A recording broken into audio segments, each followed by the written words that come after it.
নমস্কার বন্ধুরা, education culture YouTube চ্যানেলে তোমাদের স্বাগতম।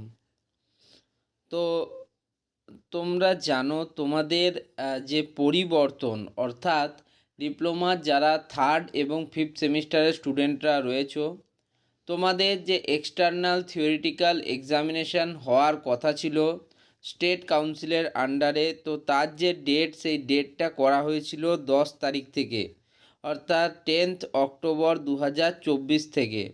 কিন্তু পরবর্তীকালে 29 নভেম্বর প্রকাশিত নোটিশ অনুযায়ী তোমাদের যে এক্সটার্নাল থিওরিটিক্যাল এক্সামিনেশান তার ডেট কন্ডাক্ট করা হচ্ছে 17 তারিখ থেকে, অর্থাৎ 17th ডিসেম্বর 2024 থেকে। তো সেই 17ই ডিসেম্বর 2024 থেকে যে তোমাদের আপকামিং অড সেমিস্টার এক্সামিনেশন হবে ডিপ্লোমা থার্ড এবং ফিফথ সেমিস্টার স্টুডেন্টদের জন্য, তো তোমাদের জানো যে দুবার কিন্তু অলরেডি এর আগে রুটিন পাবলিশ হয়ে গেছে। তো এবার যে রুটিনটা পাবলিশ হচ্ছে সেটাকে বলা হচ্ছে রিভাইজড রুটিন। ওকে, তো চলো রুটিনটা একটু দেখে নিই। তো দেখো, সবার প্রথমে ওয়েস্ট বেঙ্গল স্টেট কাউন্সিলের লোগো দেওয়া রয়েছে, তারপরে West Bengal state council of technical and vocational education and skill development technical education division এবং তাদের অ্যাড্রেস লেখা আছে।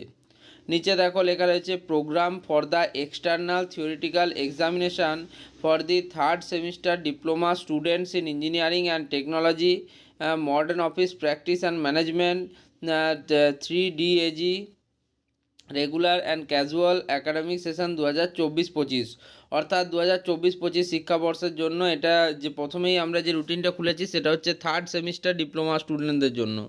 তো চলো একটু নিচের দিকে যাই।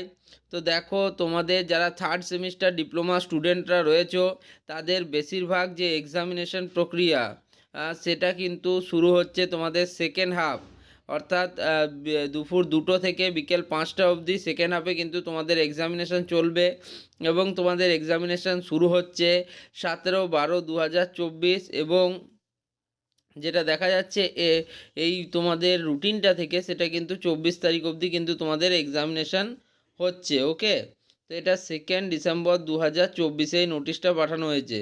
তো চলো আমরা যে কোনো একটা ব্রাঞ্চের তোমাদের এক্সামিনেশান স্কিম সম্বন্ধে বলে নিই এবং কবে কি এক্সামিনেশান থাকবে সেটা নিয়ে বলে নিই।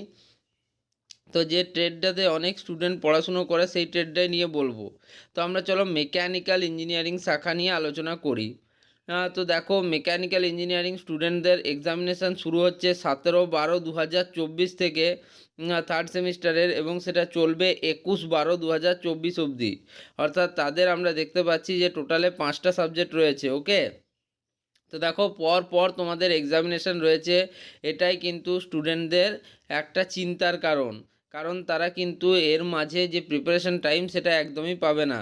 তো যাই হোক, দেখো 17/12/2024 মঙ্গলবার, টিউসডে, তো সেই মঙ্গলবার তোমাদের যারা মেকানিক্যাল ইঞ্জিনিয়ারিং স্টুডেন্টরা রয়েছে তোমাদের যে এক্সামিনেশান রয়েছে সেটা হচ্ছে থার্মাল ইঞ্জিনিয়ারিং 1, যার সাবজেক্ট কোড হচ্ছে 318/5N। নেক্সট দেখো 18/12/2024, অর্থাৎ বুধবার তোমাদের মেকানিক্যাল ইঞ্জিনিয়ারিং শাখার স্টুডেন্টদের এক্সামিনেশান রয়েছে মেকানিক্যাল ইঞ্জিনিয়ারিং ম্যাটেরিয়ালস 318/2N। নামগুলো ভালো করে দেখে নাও, সাবজেক্ট কোডগুলো দেখে নাও। নেক্সট 19 তারিখ, 19/12/2024 বৃহস্পতিবার তোমাদের এক্সামিনেশন রয়েছে strength of materials 318/3N, strength of material.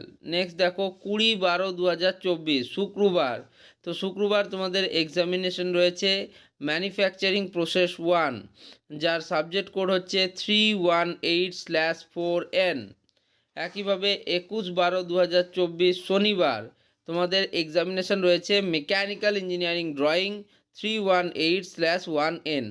অর্থাৎ এক্ষেত্রে তোমরা বুঝতেই পারছো মঙ্গল থেকে শনি পর কিন্তু এক্সামিনেশান রয়েছে মেকানিক্যাল ইঞ্জিনিয়ারিং শাখার স্টুডেন্টদের। তো চলো এবার আমরা দেখে নেব ফিফথ সেমিস্টারে যে কোনো একটা ব্রাঞ্চে তোমাদের এক্সামিনেশান প্রক্রিয়া এবং কবে কবে থাকছে সেটা নিয়ে।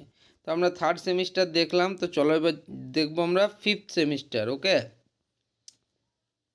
থার্ড সেমিস্টারে আমরা মেকানিক্যাল ইঞ্জিনিয়ারিং দেখলাম, তো আমরা ফিফথ সেমিস্টারের ক্ষেত্রে চলো ইলেকট্রিক্যাল টেকনোলজি বা ইলেকট্রিক্যাল ইঞ্জিনিয়ারিং দেখব। তো তোমরা জানো যে তোমাদের ইলেকট্রিক্যাল শাখার স্টুডেন্টদের 5th সেমিস্টারের সাবজেক্ট কিন্তু সবথেকে কম থাকে, ফলে তাদের এক্সামিনেশন কিন্তু সবার আগে শেষ হয়ে যাচ্ছে। তো দেখো, তোমাদের যারা ইলেকট্রিক্যাল ইঞ্জিনিয়ারিং শাখার বন্ধুরা আছে তাদেরকে এটা অবশ্যই ভিডিওটা শেয়ার করে দিও সবাইকেই। তো 5th সেমিস্টারের স্টুডেন্টদের জন্য 17/12/2024 মঙ্গলবার ফার্স্ট হাফে কিন্তু এক্সামিনেশান রয়েছে। 5th সেমিস্টারের ক্ষেত্রে ফার্স্ট হাফে এক্সামিনেশান এবং 3rd সেমিস্টারের ক্ষেত্রে কিন্তু সেকেন্ড হাফে এক্সামিনেশান। তো দেখো, 17/12/2024 মঙ্গলবার সকাল 10টা থেকে দুপুর 1টা পর্যন্ত ইলেকট্রিক্যাল ইঞ্জিনিয়ারিং শাখার স্টুডেন্টদের এক্সামিনেশান হচ্ছে micro controller and it's application, যার সাবজেক্ট কোড হচ্ছে 509/1N। নেক্সট 18/12/2024 তারিখে ডিসেম্বরের 18 তারিখে তোমাদের রয়েছে বিল্ডিং ইলেকট্রিফিকেশান, যার সাবজেক্ট কোড হচ্ছে 509/2N। 19/12/2024 অর্থাৎ বৃহস্পতিবার সকাল 10টা থেকে দুপুর 1টা পর্যন্ত তোমাদের এক্সামিনেশন রয়েছে industrial automation and control, industrial drives. এবার তোমাদের যাদের ইন্ডাস্ট্রিয়াল অটোমেশন অ্যান্ড কন্ট্রোল রয়েছে তাদের সাবজেক্ট কোড হচ্ছে 509/3EN, এবং যাদের ইন্ডাস্ট্রিয়াল ড্রাইভ রয়েছে তাদের সাবজেক্ট কোড হচ্ছে 509/4EN। ওকে, নেক্সট 20 তারিখ অর্থাৎ 20/12/2024 শুক্রবার। তো শুক্রবার সকাল 10টা থেকে দুপুর 1টা পর্যন্ত তোমাদের এক্সামিনেশন রয়েছে। দেখো, এখানে এতগুলো সাবজেক্ট দেওয়া আছে, এর মধ্যে যে সাবজেক্টটা তোমাদের কলেজে পড়ানো হয়েছে এবং তোমাদের সিলেবাসের অন্তর্ভুক্ত করা হয়েছে যে কোনো একটা, সেটাই কিন্তু তোমাদের পড়বে। যেমন ধরো, এখানে 3টে সাবজেক্ট আছে। এক হচ্ছে ইলুমিনেশন প্র্যাকটিসেস, ইলেকট্রিক ট্র্যাকশন এবং সোলার পাওয়ার টেকনোলজিস। এবার ধরো তোমার কলেজে সোলার পাওয়ার টেকনোলজি আছে, তো সেক্ষেত্রে তোমাদের এক্সামিনেশন হবে সোলার পাওয়ার টেকনোলজি। ধরো তোমাদের ইলেকট্রিক্যাল ট্র্যাকশন আছে, তো ইলেকট্রিক্যাল ট্র্যাকশন এরকম কিন্তু এক্সামিনেশন হবে। তো ইলুমিনেশন প্র্যাকটিসের ক্ষেত্রে তোমাদের সাবজেক্ট কোড হচ্ছে 509/5EN, ইলেকট্রিক্যাল ট্র্যাকশনের ক্ষেত্রে 509/6EN এবং সোলার পাওয়ার টেকনোলজির ক্ষেত্রে 509/7EN। এরপর দেখো, কিন্তু কোনো এক্সামিনেশন নেই তোমাদের ইলেকট্রিক্যাল ইঞ্জিনিয়ারিং শাখার স্টুডেন্টদের, তার কারণ তাদের কিন্তু এই সেমিস্টারে সাবজেক্ট সব থেকে কম। অর্থাৎ এক্ষেত্রে একটা জিনিস বুঝতে পারলে, ইলেকট্রিক্যাল স্টুডেন্টদের 17, 18, 19 এবং 20 অর্থাৎ মঙ্গলবার থেকে শুক্রবার পর্যন্ত এক্সামিনেশন প্রক্রিয়া চলবে। আশা করি তোমরা এই ভিডিওটা থেকে তোমাদের কবে কি এক্সামিনেশন রয়েছে সেটা তোমরা জানতে পারবে, এবং যদি এই নোটিশটা বা এই রুটিনটা, রিভাইজ রুটিনটা তোমাদের দরকার থাকে তাহলে অবশ্যই কিন্তু ভিডিওর নিচে কমেন্ট বক্সে কমেন্ট করবে, এবং আমার মেল আইডিতে মেল করলে আমি কিন্তু এগুলো তোমাদের প্রোভাইড করব। তো যাই হোক, আশা করি এই ভিডিওটা এখানেই শেষ করছি। ধন্যবাদ।